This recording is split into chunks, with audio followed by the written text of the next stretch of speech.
ನಮಸ್ಕಾರ. ಭೋಗಿ ಹಬ್ಬದ ಪ್ರಯುಕ್ತ ಬದ್ನಿಕಾಯಿ ಭರ್ತಾ ಅನ್ಬೋದು, ಬದ್ನಿಕಾಯಿ ಚಟ್ನಿ ಅನ್ಬೋದು. ಮಾಡೋಣ ಬರ್ರಿ. ನೋಡಿರಿ, ದೊಡ್ಡ 2 ಬದ್ನಿಕಾಯಿ ತೊಗೊಂಡೇನಿ. ಫ್ರೆಶ್ ಇರಬೇಕು, ಎಲ್ಲೂ ಹುಳಕ್ಕಿರಬಾರ್ದು ನೋಡಿ ತೊಗೋಬೇಕು. 2 ಬದ್ನಿಕಾಯಿನ ಸುಟ್ಟು ನನಗೆ ಚಟ್ನಿ ಮಾಡಿ ತೋರಿಸ್ತೀನಿ ನೋಡಿರಿ. ಒಲೆ ಇದ್ರೆ ಕಿಚ್ಚದಾಗ ಸುಟ್ರೆ ಮಸ್ತ ಟೇಸ್ಟ್ ಆಕೈತಿ, ಆರೋಗ್ಯಕ್ಕೂ ಒಳ್ಳೆಯದು. ಒಲೆ ಇರಲ್ಲಲ್ರಿ ಸಿಟಿ ಒಳಗೆ, ಗ್ಯಾಸ್ ಮ್ಯಾಗ ಸುಡ್ಬೇಕಾಕತಿ. ನೋಡಿರಿ, ಗ್ಯಾಸ್ ಮ್ಯಾಗ ಸುಡಾಕತ್ತೀನಿ. ಇದು ಸುತ್ತು ಕಡೆ ಚೆಂದಾಗಿ ತಿರುಗಿಸಿ ಚೆಂದಾಗಿ ಇದನ್ನ ಸುಡಬೇಕು. ಹೆಂಗೆ ಸುಟ್ಟೈತಂತ ಹೆಂಗೆ ಗೊತ್ತಾಕೈತಿ ಅಂತಂದ್ರೆ, ಫುಲ್ ಬ್ಲ್ಯಾಕ್ ಆಕೈತಿ ಮೇಲೆ ಸಿಪ್ಪಿ. ಆನಂತರ ಫ್ರೆಶ್ ಮಾಡ್ರೆ ಮೆತ್ತಗಿರ್ತೈತೆ. ಹೌದಾ, ಈ ಥರ ಫ್ರೆಶ್ ಮಾಡ್ರೆ ಬಟ್ಟು ಒಳಗಡೆ ನಾಟಬೇಕು. ಆ ಥರ ಆದಾಗ ಸುಟ್ಟಂಗಿದು. ಒಂದು ಸುಟ್ಟೆ ಇನ್ನೊಂದು ಸುಟ್ಕೋತಾನೆ ನೋಡಿರಿ. ಈ ಭೋಗಿ ಹಬ್ಬಕ್ಕೆ ಮಾಡಲೇಬೇಕು, ಸಂಕ್ರಮಣದ ಭೋಗಿ ಹಬ್ಬಕ್ಕೆ. ನೀವು ಯಾವ ಥರ ಮಾಡ್ತೀರಿ, ಈ ವಿಧಾನದಾಗ ಮಾಡಿರಿ. ಭಾಳ ಅಂದ್ರೆ ಭಾಳ ಟೇಸ್ಟಿಯಾಗಿ ಬರ್ತೈತಿ ನೋಡಿರಿ. 2 ಬದ್ನಿಕಾಯಿ ಸುಟ್ಟದ್ದಾಯಿತು. ಸ್ವಲ್ಪ ಆರಲಿ ಪ್ಲೇಟ್ನಾಗ ಇಡ್ತಾನೆ. ಒಂದು ಸ್ವಲ್ಪ ಆರಿದ ನಂತರ ಮೇಲಿನ ಸಿಪ್ಪಿ ಎಲ್ಲ ತೆಗಿಯೋಣ. ಬಿಸಿ ಬಿಸಿ ಜೋಳದ ರೊಟ್ಟಿಗೂ ಅಷ್ಟು ಸೂಪರ್ ಕಾಂಬಿನೇಷನ್ ರೀ ಇದು. ಮಸ್ತಾಗಿರ್ತೈತಿ. ಯಾವ ಪಲ್ಯ ಬೇಡ, ಏನೂ ಬೇಡ, ಅಷ್ಟೊಂದು ಚೆನ್ನಾಗಾಗಿರ್ತೈತಿ. ಜೋಳದ ರೊಟ್ಟಿಗೆ, ಸಜ್ಜಿ ರೊಟ್ಟಿಗೆ ಒಳ್ಳೆ ಕಾಂಬಿನೇಷನ್ ಇದು. 2 ಬದನೆಕಾಯಿ ಸಿಪ್ಪೆ ತೆಗೆಯೋನು.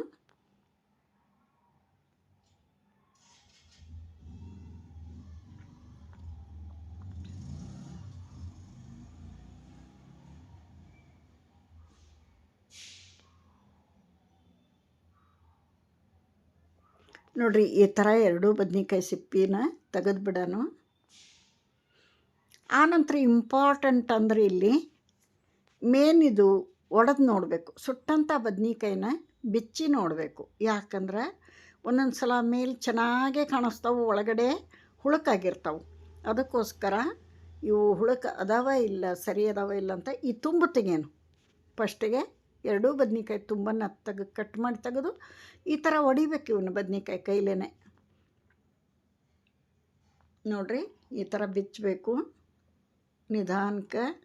ನೋಡಿರಿ, ಎಷ್ಟರ ಫ್ರೆಶ್ ಅದಾವೆ ಒಳಗೆ. ನೋಡಿರಿ, ಎಂಥದ್ದು ಒಂದು ಚಿಕ್ಕಿಲ್ಲಲ್ಲಿ. ಈ ಥರ ಇರಬೇಕು ಬದ್ನಿಕಾಯಿ. ಇಲ್ಲಾಂದ್ರೆ ನೋಡೋಕೆ ಚೆಂದ ಕಾಣಿಸ್ತಾವೆ, ಒಳಗೆ ಹುಳುಕಾಗಿಬಿಟ್ಟಿರ್ತಾವೆ. ಇದನ್ನು ಮೇನ್ ಇಂಪಾರ್ಟೆಂಟ್. ಇದನ್ನು ಚೆಕ್ ಮಾಡಲೇಬೇಕು. ಬದ್ನಿಕಾಯಿ ಸುಟ್ಟಿಂದ ಚೆಕ್ ಮಾಡಲೇಬೇಕು. ಇಲ್ಲಾಂದ್ರೆ ನಮಗೆ ಗೊತ್ತಾಗಲ್ಲ. ಹಾಗೆ ಕಲಿಸ್ಬಿಟ್ರೆ ಒಳಗಡೆ ಹುಳುಕಿರೋದು ಗೊತ್ತಾಗಲ್ಲ. ಅದಕ್ಕೆ ಹಿಂಗೆ ಚೆಕ್ ಮಾಡಿಕೊಂಡು ನಂತರ ಮುಂದೆ ಚಟ್ನಿ ಮಾಡಬೇಕು. ನೋಡಿರಿ, ಎಂಥದ್ದು ಆಗಿಲ್ಲ. 2 ಬದ್ನಿಕಾಯಿನೂ ಚೆನ್ನಾಗೇ ಅದಾವು. ಇದಕ್ಕೆ ಉಪ್ಪು ಹಾಕೋನು, ರುಚಿಗೆ ತಕ್ಕಷ್ಟು ಉಪ್ಪು ಹಾಕೋನು.